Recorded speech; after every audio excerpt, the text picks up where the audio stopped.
Hello, welcome back to Sunshine and Country. Just a quick tidbit or a quick FYI note on engineered flooring locking type, where you just lay down and tap. In the instructions, of course, this may be already a video of how a different trick to do. You have to tap on the one side to get it to lock one way, this one locking into each other, and then you have to tap it on the end to get it to lock it together, the joints here together, and tapping it from this way to lock this one into the next plank here. So I didn't really figure this out until after I was pretty much almost done with the flooring here that we're laying.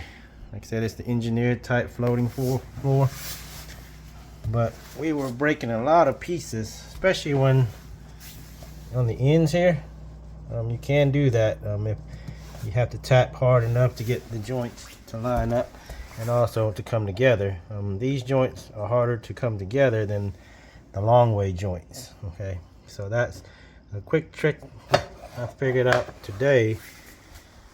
Like I said, towards the tail end of the job, and there may be professionals and other videos out there that already know this, but we went ahead and pre-laid these together because once you set them in there, they pretty much snap into place without having to tap. Let me show you on this shorter piece that I already did. So what I did is I pre-laid all the pieces out I needed all the way down from the start to the finish, and then already have these put together without having to tap. You see there's no white line, no open joint marks here. So just basically just lay them in place without having to tap it. And we'll do the same thing here with this shorter piece I just cut. I already pre-laid the whole line out and cut the piece I need to end up there. You can see there, without having to tap, it pretty much is in place. You just got to make sure that your corners are lined up level as much as possible. I'm doing this one-handed, so just kind of get it lined up, and it pretty much lays in place right there. And if you do need to give it a tap, it's not going to take as much work. So this could probably cut your work time down at least by 30 to maybe even 50% in some cases, because you can lay out a whole line and then come back, push it over, and then lay your long ways in. Those are easier to tap in than this part here, the shorter joint, at least in my opinion.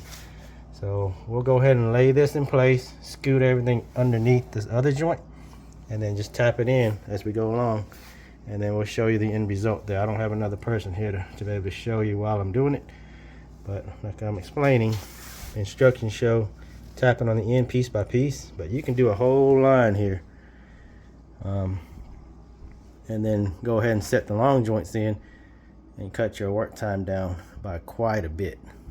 So if you have a really long line, then obviously you'll probably want a second person to help you put it in place and lay it, or you can do as long a line as you can manage, and then you'll have to do the tapping after that, but they'll still cut your work time down. So I'll be right back. Alright, so what I've done is I went ahead and shifted everything over little by little, doing one corner, one end slowly until everything fell into place, and did the same thing with setting this mostly into the long joints here. You can see, so I can come back with a pull bar and start tapping in. You see it's not all the way in yet. You can see it with the cell phone lighting, but there's a little bit of white strip you can still see in the gap. That means you still have to pull it. Here's a good shot of it, that little white thin line you don't want. So, but it's mostly into the joint. It just needs a pull bar to get it the rest of the way. So you can see there, the whole line was set without now having to tap these joints together. See, these joints are still good. So as you're shifting this into place and putting it into place, keep an eye on that to make sure you didn't open those up. As you can see, this whole line, I didn't have to tap these joints together to finish it up. So I'll be back once everything's set in place. All right, I just have completed setting this down. You can see here, the joint is now in place just by tapping like you normally would on the long side joint, which is much easier. You know, obviously there's some area once you get the corner here, you may have to finagle it with your hand a little bit to get it to lock into place, but that's normal. You have to do that anyways. See here, the whole line is now done, and I didn't have to do a single tap for the short joint here. I mean, I didn't have to do a single tap to get those to close. They were already laid in place. Shifted over, set it down, lined up the long joint, and just pull barred everything in, and we are done. Wish I would have figured this out or had someone to show me this. Oops, I had the camera the wrong way there. Sorry. Someone to show me this a lot sooner. So, but now hopefully someone will see this and it'll help them out lay this type of flooring, the engineered type, lay and lock in place. So, floating type flooring. All right, signing out for Sunshine and Country. Y'all have a good sunshiny day.